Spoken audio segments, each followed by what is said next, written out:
don't want you to speak here. Your words are violence. They're threats. You cannot be speaking here. Hi everyone, I'm Zach Greenberg, a First Amendment attorney at FIRE, the Foundation for Individual Rights and Expression, and today we're going to look at a shout down of Ann Coulter at Cornell University. Here we go.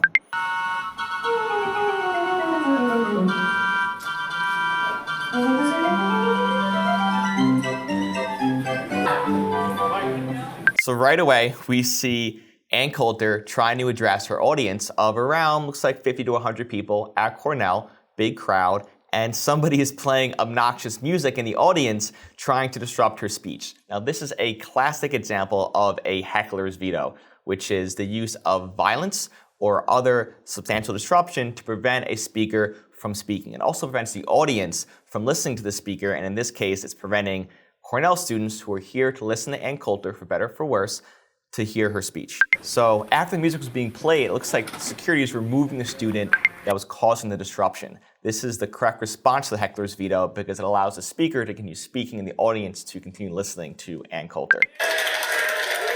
Everyone's clapping and cheering. You get the protesters like this. You go to a place like Harvard, and they're smart. They want to challenge you and question and answer. They're going to get you there. And I've spoken at Cornell about 3 times since graduating, and every time until now I've been able to say, oh, phew, my alma mater is one of those things. We don't want you to speak here. Your words are violence. They're threats. You cannot be speaking here. But violence. Thank you very much. We have to drown you out. We're not here to listen to you. It's not worth it to converse with you.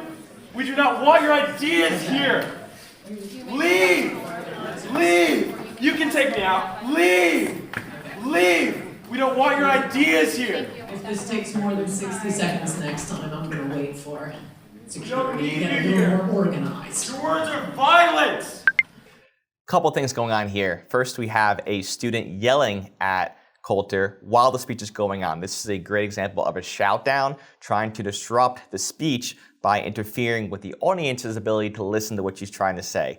The student is saying that words are violence, criticizing her viewpoint and her ideas. Now this is appropriate if it was done in a peaceful manner, perhaps during a Q&A session after the speech where students can actually engage with her and have a discussion about her viewpoints. But while the student's interrupting her during her speech, that's not okay. I've got to let her finish what she has to say to protect both her rights and the rights of the audience to listen to her. Your words are violence.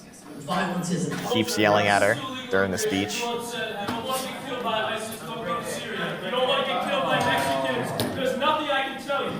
Well, in 1979, my father illegally immigrated to the United States from Nicaragua, and that is a thing I am very proud of. My grandparents who never learned English are more American than you.